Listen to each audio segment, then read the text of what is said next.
Study അബ്രോഡിൻ്റെ ഓപ്പർച്യൂണിറ്റീസും റിയാലിറ്റീസും ചാലഞ്ചസും ഒക്കെ discuss ചെയ്യാനായിട്ട് ഒരു പോഡ്കാസ്റ്റ് സീരീസ് സ്റ്റാർട്ട് ചെയ്യുകയാണ് എന്ന് പറഞ്ഞപ്പോൾ ഏറ്റവും അധികം ആളുകൾ ചോദിച്ചിരിക്കുന്ന ഒരു കൺട്രിയാണ് ജർമ്മനി എന്ന് പറയുന്നത്.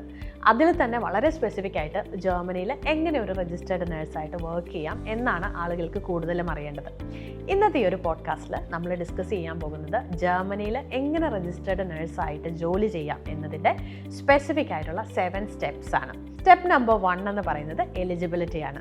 നിങ്ങളൊരു GNM നേഴ്സോ പോസ്റ്റ് ബേസിക് കഴിഞ്ഞ നേഴ്സോ ഇനി അതും അല്ലെങ്കിൽ ഒരു BSc നേഴ്സോ ആണ്, അതുപോലെ തന്നെ നിങ്ങൾക്ക് വാലിഡ് ആയിട്ടുള്ള ഒരു രജിസ്ട്രേഷൻ ഉണ്ടെങ്കിൽ നിങ്ങൾ രജിസ്റ്റേർഡ് നേഴ്സായിട്ട് ജർമ്മനിയിൽ വർക്ക് ചെയ്യാൻ എലിജിബിൾ ആണ്. ഈ ഒരു കാര്യം പറയുമ്പോൾ കൂടുതൽ ആളുകൾക്കുള്ള ഒരു ഡൗട്ട് എന്ന് പറയുന്നത് എന്തെങ്കിലും ഏജ് ബാർ ഉണ്ടോ, അല്ലെങ്കിൽ ഇത്ര പ്രായം വരെ അവിടെ വർക്ക് ചെയ്യാൻ പറ്റത്തുള്ളൂ എന്നൊരു കൺസേൺ ആണ്. ജർമ്മനിയിൽ രജിസ്റ്റേർഡ് നേഴ്സായിട്ട് വർക്ക് ചെയ്യാൻ കൃത്യമായിട്ടുള്ള ഒരു പ്രായപരിധിയില്ല.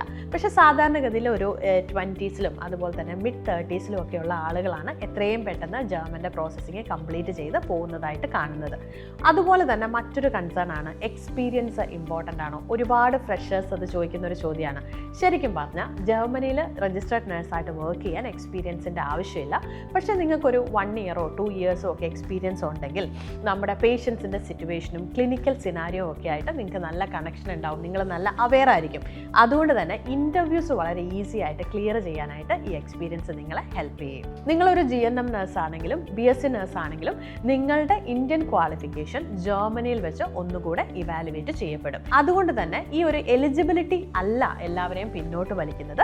ഈ ഒരു പ്രോസസ്സിന്റെ ക്ലാരിറ്റി കുറവാണ് പല ആളുകളെയും ഈ ഒരു പ്രോസസ്സിൽ നിന്ന് പിന്നോട്ട് വലിക്കുന്നത്. അടുത്തതായിട്ട് നമ്മൾ ഡിസ്കസ് ചെയ്യാൻ പോകുന്നത് സ്റ്റെപ്പ് നമ്പർ 2 ആണ് ജർമ്മൻ ലാംഗ്വേജ്. ജർമ്മനിയിലെ ഹോസ്പിറ്റൽസിൽ നമ്മൾ പേഷ്യൻറ്റുമായിട്ടുള്ള ഇൻട്രാക്ഷനും ഇൻസ്ട്രക്ഷൻസും ഡോക്യുമെന്റേഷനും എല്ലാം തന്നെ കംപ്ലീറ്റ്ലി ജർമ്മൻ ഭാഷയിലാണ്. അതുകൊണ്ട് തന്നെ ജർമ്മനിയിൽ ജോബ് ലഭിക്കാനായിട്ട് B1 അല്ലെങ്കിൽ B2 ലെവൽ ഇംഗ്ലീഷ് ലാംഗ്വേജ് അറിഞ്ഞിരിക്കണം. കൃത്യമായിട്ടുള്ള ഒരു സ്ട്രക്ചറോട് കൂടി വളരെ പ്ലാൻ ചെയ്ത് നമ്മൾ പഠിക്കുവാണെങ്കിൽ ഒരു 6 to 8 മന്ത്സിനുള്ളിൽ B2 ലെവൽ വരെ ജർമ്മൻ പാസ്സാവാനായിട്ട് നിങ്ങൾക്ക് സാധിക്കും. ഈ ഒരു ജർമ്മൻ ലാംഗ്വേജ് പഠിക്കുന്ന സമയത്ത് നിങ്ങൾ മെയിൻലി ചെയ്യുന്ന ഒരു വലിയ തെറ്റാണ് ഗ്രാമർ കംപ്ലീറ്റ് ആയിട്ട് ഫോക്കസ് ചെയ്ത് പഠിക്കുക, അതുപോലെ തന്നെ ഒരുപാട് സെൻറ്റൻസുകൾ മെമ്മറൈസ് ചെയ്യുക എന്നൊക്കെയുള്ള കാര്യങ്ങൾ. ഇത് ഒരു പരിധിവരെ ജർമ്മൻ എക്സാം ക്ലിയർ ചെയ്യാനായിട്ട് നിങ്ങളെ ഹെൽപ്പ് ചെയ്തേക്കാം. പക്ഷേ ജർമ്മൻ ഹോസ്പിറ്റലിലെ റിയൽ ലൈഫ് സിനാരിയോസിൽ ഇതൊട്ടും തന്നെ ഹെൽപ്പ് ചെയ്യില്ല. അതുകൊണ്ട് തന്നെ റിയൽ ടൈമിൽ നമുക്ക് സംസാരിക്കാനും പേഷ്യൻസിൻ്റെ പ്രശ്നങ്ങൾ അണ്ടർസ്റ്റാൻഡ് ചെയ്യാനും അവരുടെ ആക്സെൻറ്റ് മനസ്സിലാക്കാനും ഒക്കെ തീർച്ചയായിട്ടും നമുക്ക് സാധിക്കണം. അതുകൊണ്ട് തന്നെയാണ് നീതൂസിലെ ജർമ്മൻ പഠിപ്പിക്കുമ്പോൾ കൂടുതലും സ്പീക്കിങ്ങിലും ലിസണിങ്ങിലും അതുപോലെ തന്നെ റിയൽ ലൈഫിലെ പേഷ്യൻറ്റ് സിനാരിയോ ഒക്കെ കണക്ട് ചെയ്ത് ജർമ്മൻ ട്രെയിൻ ചെയ്യുന്നത്. അടുത്തതായിട്ട് step number 3 documents and recognition ആണ്. അതായത് നിങ്ങൾ ജർമ്മനിൽ B1 അല്ലെങ്കിൽ B2 ലെവൽ കംപ്ലീറ്റ് ചെയ്തതിന് ശേഷം നെക്സ്റ്റ് സ്റ്റെപ്പ് എന്ന് പറയുന്നത് നിങ്ങളുടെ നഴ്സിംഗ് സർട്ടിഫിക്കറ്റിൻ്റെ റെക്കഗ്നിഷൻ ആണ്. അതായത് ഇന്ത്യൻ ക്വാളിഫിക്കേഷനെ ജർമ്മൻ സിസ്റ്റത്തിലോട്ട് സബ്മിറ്റ് ചെയ്യുകയാണ് ചെയ്യുക. ഇതിന് അവിടെ അനർക്കനൂങ് എന്നാണ് പറയുക. ജർമ്മനിലെ അതോറിറ്റി നിങ്ങളുടെ ക്വാളിഫിക്കേഷൻ അവിടുത്തെ യോഗ്യതയും തമ്മിൽ എന്തെങ്കിലും വ്യത്യാസമുണ്ടോ എന്ന് കമ്പയർ ചെയ്ത് നോക്കുന്ന ഒരു പ്രോസസ്സാണിത്. പലർക്കും പറ്റുന്ന ഒരു തെറ്റ് എന്താണെന്ന് ചോദിച്ചു കഴിഞ്ഞാൽ ഈ ഒരു റെക്കഗ്നിഷൻ പ്രോസസ്സ് നമ്മൾ ജർമ്മനിയിൽ ചെന്നതിന് ശേഷമല്ല, നമ്മൾ ഈ നാട്ടിലുള്ളപ്പോൾ വെച്ച് തന്നെ അത് സ്റ്റാർട്ട് ചെയ്യുന്നു എന്നുള്ളതാണ്. നിങ്ങളുടെ ക്വാളിഫിക്കേഷൻ ജർമ്മൻ സിസ്റ്റത്തിന് ഇക്വലൻ്റ് ആണെങ്കിൽ ബാക്കി പ്രോസസ്സ് വളരെ പെട്ടെന്ന് തന്നെ സ്ട്രെയിറ്റ് ഫോർവേഡ് ആയിട്ട് നടക്കും.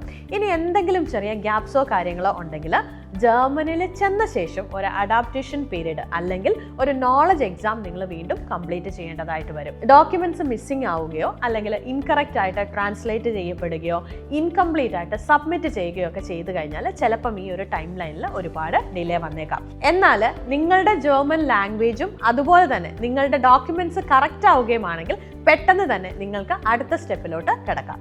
സ്റ്റെപ്പ് നമ്പർ 4 എന്ന് പറയുന്ന ഇൻ്റർവ്യൂ ആൻഡ് ജോബ് ഓഫേഴ്സ് ആണ്. നിങ്ങളുടെ പ്രൊഫൈൽ ബോധ്യപ്പെട്ടാൽ ജർമ്മനിയിലെ ഹോസ്പിറ്റൽസ് ഓൺലൈനായിട്ട് ഇൻ്റർവ്യൂസ് നടത്തും. ഒരു കാര്യം വളരെ ക്ലിയർ ആയിട്ട് പറയാം, നിങ്ങളുടെ അഡ്വാൻസ്ഡ് ആയിട്ടുള്ള ക്ലിനിക്കൽ തിയറി അല്ല അവർ ആ ഇൻ്റർവ്യൂവിൽ പരിശോധിക്കുന്നത്. പകരം നിങ്ങൾക്ക് ജർമ്മൻ ഭാഷ നന്നായിട്ട് പ്രാക്ടിക്കൽ സെറ്റിങ്ങിൽ ഉപയോഗിക്കാൻ പറ്റുന്നുണ്ടോ, ഇനി അതും അല്ലെങ്കിൽ വ്യക്തമായിട്ട് ജർമ്മനിൽ കമ്മ്യൂണിക്കേറ്റ് ചെയ്യാൻ പറ്റുന്നുണ്ടോ, ബേസിക് ആയിട്ടുള്ള പേഷ്യൻറ്റ് സിറ്റുവേഷൻസ് ഒക്കെ നന്നായിട്ട് റെസ്പോണ്ട് ചെയ്യാൻ പറ്റുന്നുണ്ടോ, പേഷ്യൻസ് ജർമ്മനിൽ നമ്മളോട് സംസാരിക്കുമ്പം അത് മനസ്സിലാക്കാൻ പാകത്തിനുള്ള ജർമ്മൻ ലാംഗ്വേജ് നിങ്ങളുടെ കയ്യിലുണ്ടോ, ഇതൊക്കെയാണ് ജർമ്മൻ ഇൻ്റർവ്യൂസിൽ കൃത്യമായിട്ട് അവർ ചെക്ക് ചെയ്തു പോകുന്നത്. വൺസ് നിങ്ങൾ ആ ഇന്റർവ്യൂ ക്ലിയർ ആയി കഴിഞ്ഞു കഴിഞ്ഞാൽ ഒഫീഷ്യൽ ആയിട്ടുള്ള ഒരു ജോബ് ഓഫർ ലെറ്റർ നിങ്ങൾക്ക് കിട്ടും. ഈ ഒരു ജോബ് ഓഫർ ലെറ്റർ ആണ് ജർമ്മനിയിലെ ഒരു സ്പെസിഫിക് ഹോസ്പിറ്റലിലോട്ട് നിങ്ങളെ കണക്ട് ചെയ്യുന്നത്.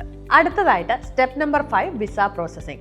നമുക്കൊരു വാലിഡ് ആയിട്ടുള്ള ജോബ് ഓഫർ ലെറ്റർ കിട്ടുവാണെങ്കിൽ ജർമ്മൻ സ്കിൽഡ് വർക്കർ വിസയിലോട്ട് നമ്മൾക്ക് അപ്ലൈ ചെയ്യാനായിട്ട് സാധിക്കും. നമ്മുടെ കോൺട്രാക്ട്, റിക്കഗ്നിഷൻ സ്റ്റേറ്റസ്, അതുപോലെ തന്നെ ജർമ്മൻ ലാംഗ്വേജിന്റെ സർട്ടിഫിക്കറ്റ്, മറ്റ് റിക്വയർഡ് ഡോക്യുമെന്റ്സ് ഇതെല്ലാം കൂടെ ഒരുമിച്ച് സബ്മിറ്റ് ചെയ്യുകയാണ് വേണ്ടത്. ഈ ഒരു പേപ്പർ വർക്കിൽ ഇൻകംപ്ലീറ്റ്നെസ്സോ തെറ്റോ ഒക്കെ ഉണ്ടെങ്കിൽ വിസ വൈകാനുള്ള സാധ്യത കൂടുതലാണ്. അതുകൊണ്ട് തന്നെ വിസ ഇന്റർവ്യൂവിന്റെ സമയത്ത് നമ്മൾ വളരെ വിജിലന്റ് ആയിരിക്കണം. ഡോക്യുമെന്റ്സ് ഒക്കെ കൃത്യമായിട്ട് തന്നെ സബ്മിറ്റ് ചെയ്യുകയും വേണം. വിസ അപ്രൂവ് ആയി കഴിഞ്ഞാൽ നിങ്ങൾക്ക് ഒരു വർക്കിംഗ് പ്രൊഫഷണൽ ആയിട്ട് ജർമ്മനിയിലോട്ട് എൻട്രി ചെയ്യാം. അടുത്തതായിട്ട് step number 6, arrival and initial role. നമ്മൾ ജർമ്മനിയിൽ എത്തിക്കഴിഞ്ഞാൽ നിങ്ങളെ ഹയർ ചെയ്തിരിക്കുന്ന ഹോസ്പിറ്റലിൽ തന്നെയാണ് നിങ്ങളുടെ ജോലി ആരംഭിക്കുക. പക്ഷെ തുടക്കത്തിൽ ഒരു നഴ്സിംഗ് അസിസ്റ്റന്റ് ആയിട്ടായിരിക്കും ജോലി തുടങ്ങുക. നിങ്ങളുടെ ഇന്ത്യൻ ക്വാളിഫിക്കേഷൻ ജർമ്മൻ സിസ്റ്റവുമായിട്ട് പൂർണ്ണമായിട്ട് അലൈൻ ചെയ്യുന്നതിന് വേണ്ടിയുള്ള ഒരു സ്ട്രക്ചേർഡ് ഫേസ് മാത്രമാണിത്. ഈ സമയത്ത് നിങ്ങൾക്ക് ഏൺ ചെയ്യാനായിട്ട് സാധിക്കും. അതുപോലെ തന്നെ അവിടുത്തെ വർക്കിംഗ് എൻവയോൺമെന്റുമായിട്ട് അഡാപ്റ്റ് ചെയ്യാനും സാധിക്കും. ഈ ഒരു സ്റ്റേജ് നിലവിലെ ക്വാളിഫിക്കേഷനും ഫുൾ രജിസ്ട്രേഷനും തമ്മിലുള്ള ഒരു ഗ്യാപ്പ് കുറയ്ക്കാനായിട്ട് നിങ്ങളെ ഹെൽപ്പ് ചെയ്യും. സ്റ്റെപ്പ് നമ്പർ 7 അല്ലെങ്കിൽ ഫൈനൽ സ്റ്റേജ് എന്ന് പറയുന്നത് ലൈസൻസ് റെക്കഗ്നിഷനും കംപ്ലീഷനുമാണ്. ഈ ഒരു സ്റ്റെപ്പ് എന്ന് പറയുന്നത് നിങ്ങളുടെ ലൈസൻസ് റെക്കഗ്നിഷൻ പൂർത്തിയാക്കുക എന്നതാണ്. നേരത്തെ പറഞ്ഞതുപോലെ ഒന്നുകിൽ അഡാപ്റ്റേഷൻ പീരീഡ് അല്ലെങ്കിൽ നിങ്ങൾ ഒരു നോളജ് എക്സാം ക്ലിയർ ചെയ്യുന്നതോടുകൂടി നിങ്ങളുടെ ക്വാളിഫിക്കേഷൻ ഔദ്യോഗികമായി റെക്കഗ്നൈസ് ചെയ്യപ്പെടും. അതോടുകൂടി നിങ്ങൾ അസിസ്റ്റന്റ് റോളിൽ നിന്നും ജർമ്മനിയിലെ ഒരു ഫുള്ളി റെക്കഗ്നൈസ്ഡ് നേഴ്സ് ആയിട്ട് മാറും. ഈ ഒരു പോയിന്റിൽ എത്തിക്കഴിഞ്ഞാൽ പിന്നെ നിങ്ങളുടെ കരിയറിൽ പെൻഡിങ് കണ്ടീഷൻസ് ഒന്നും തന്നെ ഇല്ല. നിങ്ങളുടെ സാലറിയും നിങ്ങളുടെ റെസ്പോൺസിബിലിറ്റിയും അതോടുകൂടെ കൂടും. അത് മാത്രമല്ല ജർമ്മൻ ഹെൽത്ത് കെയർ വർക്ക് ഫോഴ്സിലെ ഏറ്റവും ഇമ്പോർട്ടൻ്റ് ആയിട്ടുള്ള ഒരു ഭാഗമായിട്ട് നിങ്ങൾ മാറുകയും ചെയ്യും. ഇനി വിദേശ വിദ്യാഭ്യാസം വിശ്വസ്തരിലൂടെ. Neethu's study abroad.